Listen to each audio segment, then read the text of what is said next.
Do you remember hearing stories from your grandparents about surviving brutal winters with almost nothing? The 1930s tested families in ways we can barely imagine today. Join us as we explore 25 ingenious blizzard survival tricks from the Depression era that still work remarkably well. Let's start with sealing windows with rags and paper. Before weather stripping became common, families had to get creative with what they had on hand. Old rags, torn sheets, and crumpled newspaper became the first line of defense against icy drafts. Folks would press these materials firmly into every crack and gap around window frames, sometimes mixing them with a paste of flour and water to create a better seal. The difference was immediate. A room that felt like an icebox could become tolerable within minutes. This simple technique reduced heat loss by as much as 20% in drafty homes. Many survival experts today still recommend this method during power outages when you need to conserve body heat fast. Hanging heavy blankets over doors. This was standard practice in nearly every rural home during Depression winters. Families would nail or tack wool blankets, old quilts, or even canvas tarps directly over door frames leading to unheated areas. The heavy fabric created an effective barrier that stopped cold air from creeping through gaps around doors. Some families had special curtain rods installed just for this purpose. The thicker the blanket, the better it worked. Wool was preferred because of its density and natural insulating properties. Even today, emergency preparedness guides recommend this technique for creating warm zones during heating failures. It costs nothing and works immediately. Banking snow around foundations. This one sounds counterintuitive, but it's pure genius. Farmers and homesteaders discovered that piling snow against the foundation of their homes actually kept interiors warmer. Snow contains tiny air pockets that act as natural insulation, similar to fiberglass batting. By banking snow 2 or 3 feet high around the base of the house, families created a buffer zone that prevented cold winds from stealing heat through the foundation. The ground beneath the snow stayed warmer than exposed earth. Some families would pack the snow tight and let it freeze into a solid barrier. This technique was especially valuable for homes with crawl spaces or poor foundation insulation. Using newspapers as insulation. Newspapers were worth their weight in gold during Depression winters, and not just for reading. Resourceful families discovered that layers of newspaper provided surprisingly effective insulation. They'd stuff newspapers into wall cavities, line attic floors, and even tape multiple layers over windows as an extra barrier. Some folks wore newspaper under their clothing for added warmth. The layered paper trapped air pockets that slowed heat transfer remarkably well. Children would help crumple pages loosely before stuffing them into cracks because tightly packed paper didn't insulate as effectively. This trick saved countless families from frozen pipes and unbearable cold. Cooking on cast iron stoves. The cast iron cook stove was the heart of every Depression-era kitchen, and for good reason. These massive stoves did double duty as cooking surfaces and heating systems. Cast iron absorbs heat slowly, but releases it for hours after the fire dies down. Families would cook their evening meal and then gather around the stove as it radiated warmth well into the night. The heavy iron body could stay warm until morning with proper management. Some folks placed bricks or stones on top to absorb extra heat. Today, cast iron Dutch ovens and skillets remain popular among off-grid enthusiasts for exactly this reason. Melting clean snow for water. When pipes froze or wells became inaccessible, snow became the water supply. But Depression-era families knew you couldn't just scoop snow and drink it. They'd gather only fresh, clean snow from undisturbed areas away from roads and animal paths. The snow went into large pots on the cook stove, melted slowly, then boiled vigorously for several minutes to kill any bacteria or parasites. It takes a surprising amount of snow to produce a small amount of water. Roughly 10 inches of snow yields just 1 inch of water. Families learn to keep multiple pots going during blizzards to maintain adequate supplies. Before we move on, I'd like to ask a small favor. If you're enjoying this trip down memory lane, a like and a subscribe truly helps us continue making these videos for you. We really appreciate it. Storing root vegetables in cellars. The root cellar was essential technology during the Depression. These underground or partially buried storage spaces maintain temperatures between 32 and 40 degrees Fahrenheit year-round. Potatoes, carrots, turnips, beets, and onions could last all winter when properly stored in straw or sand-filled bins. The cool, humid environment prevented freezing while slowing decomposition. Families planned their entire winter food supply around what their root cellar could hold. Some folks could store hundreds of pounds of vegetables that fed their families through months of isolation. Modern preppers are rediscovering this ancient technique. Layering wool clothing strategically. Cotton kills in cold weather, but wool saves lives. Depression-era families understood this intimately. Wool retains approximately 80% of its insulating value even when wet, while cotton loses almost all warmth when damp. Families layered wool, long underwear, wool shirts, wool sweaters, and wool socks in strategic combinations. The innermost layer wickeded moisture away from skin. Middle layers provided insulation. Outer layers blocked wind. Children learned early that 3 thin wool layers outperformed 1 thick layer because of the air trapped between them. Wearing scarves indoors. This wasn't just for fashion. The neck and chest area accounts for significant heat loss from the human body. Depression families wore wool scarves or knitted neck warmers inside their homes throughout winter. A simple scarf could make a 10-degree difference in perceived comfort. Women often knitted these from unraveled wool sweaters that had worn out elsewhere. The scarf stayed on from morning until bedtime during the coldest months. Children who complained about wearing scarves indoors quickly learned their lesson when they felt the difference. Keeping livestock close to barns. Farmers discovered that animal body heat was too valuable to waste. During blizzards, they'd bring livestock into barns and seal every gap they could find. A single cow generates as much heat as a 1,500-watt space heater running continuously. A barn full of cattle could maintain temperatures 20 to 30 degrees warmer than outside. Some families in desperate circumstances actually brought smaller animals into their homes.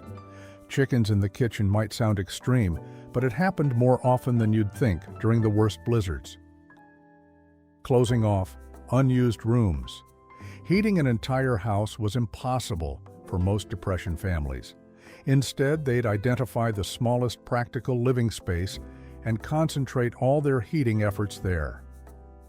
Unused rooms got sealed with blankets over doorways, windows stuffed with rags, and sometimes furniture pushed against doors. The family would eat, sleep, and spend all waking hours in this single warm room. Beds got moved near the stove. The kitchen often became the living room, bedroom, and gathering space all in one. This strategy could reduce heating fuel needs by half or more. Using oil lamps carefully. Oil lamps and kerosene lanterns weren't just for light. Each one produced a small but meaningful amount of heat. A single kerosene lamp generates roughly the same warmth as a person's body heat. Families positioned lamps strategically in their main living space, creating small zones of additional warmth. However, they understood the fire danger and never left lamps unattended. The lamps also consumed precious fuel, so families balanced the need for light and warmth against their supply. Many would use just one lamp and gather closely around it during evening hours. Which of these techniques have you heard about from your own family? Stockpiling firewood early. Experienced Depression-era families began gathering firewood in late summer, long before cold weather arrived. They knew that venturing out during blizzards for fuel could mean death.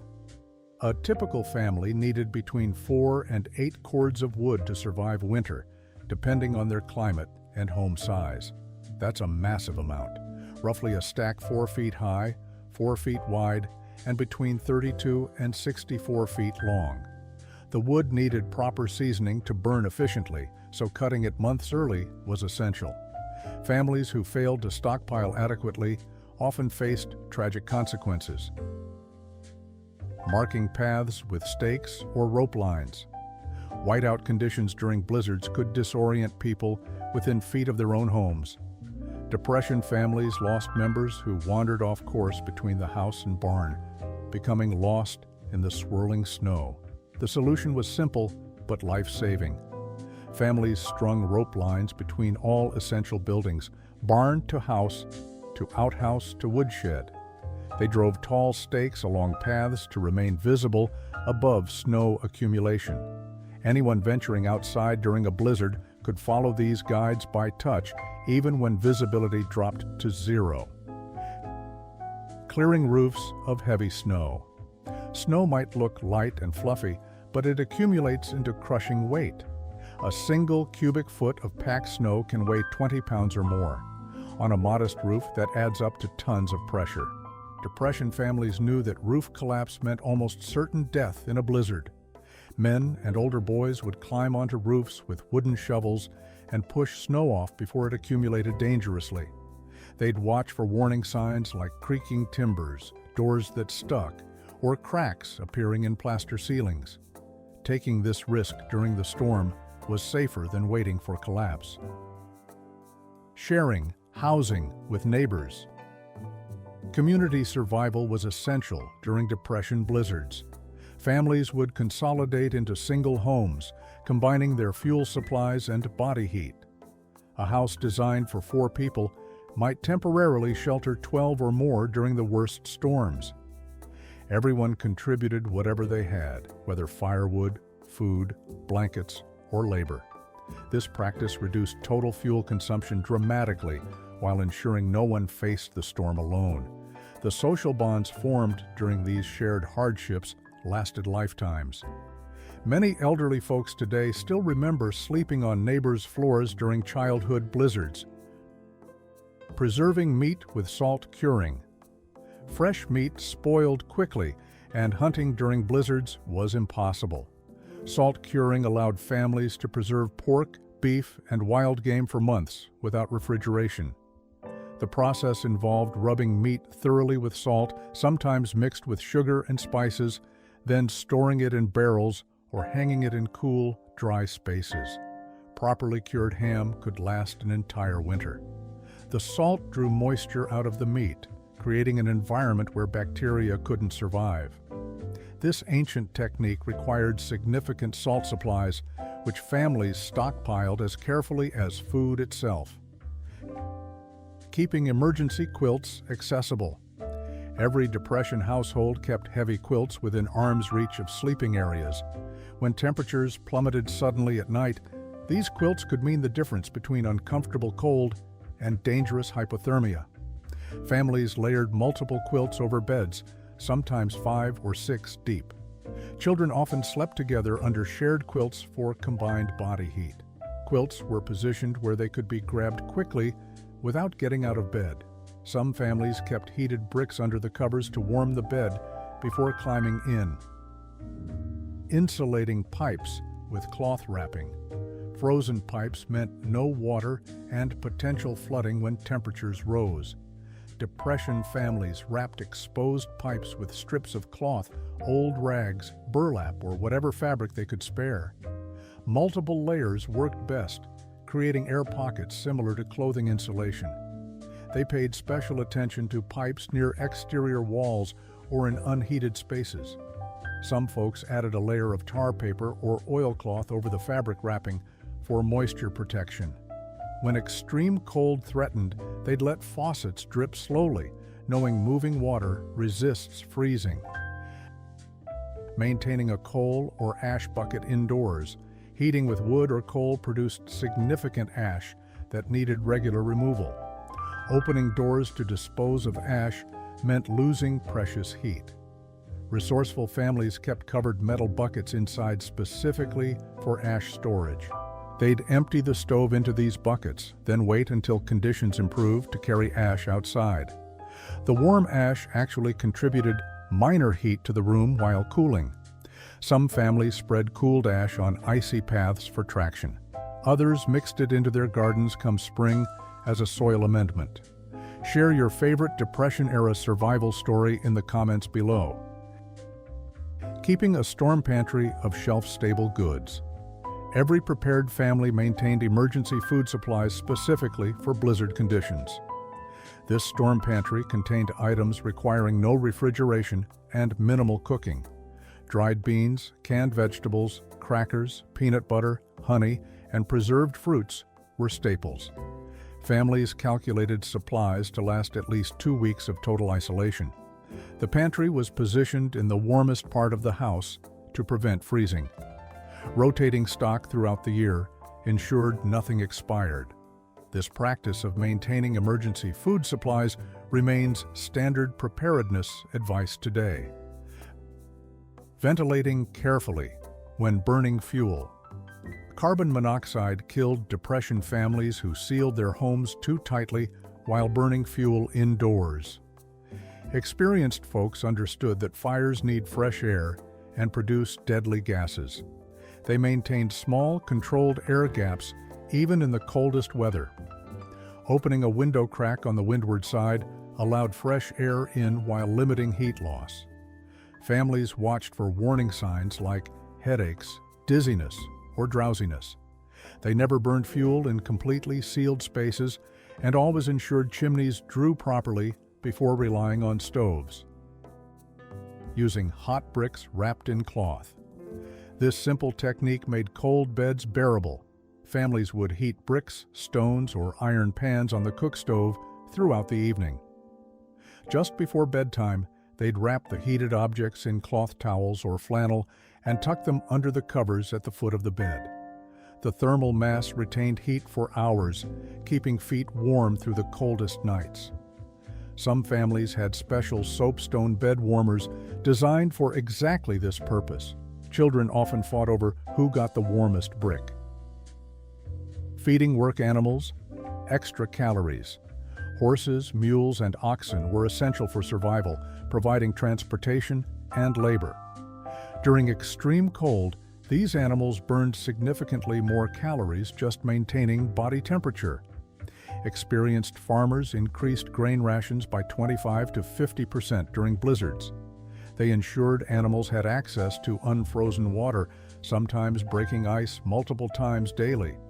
A working animal that lost weight during winter might not recover by spring planting season. Families who couldn't afford extra feed sometimes shared their own food supplies with essential livestock. Monitoring barometric changes and cloud patterns. Weather forecasting was primitive during the Depression, but experienced folks read nature's signals. They watched barometric pressure, using simple instruments, or observed changes in animal behavior. Falling pressure meant storms approaching. Certain cloud formations warned of impending blizzards. Animals often acted strangely before major weather events. Birds fed heavily, cattle clustered together. These natural indicators gave families precious hours to prepare, gathering livestock, stockpiling fuel inside, and sealing gaps before storms struck. This observational knowledge passed between generations saved countless lives. Thanks for joining us on this trip down memory lane. If you enjoyed the video, give it a like and share it with a friend. And don't forget to subscribe.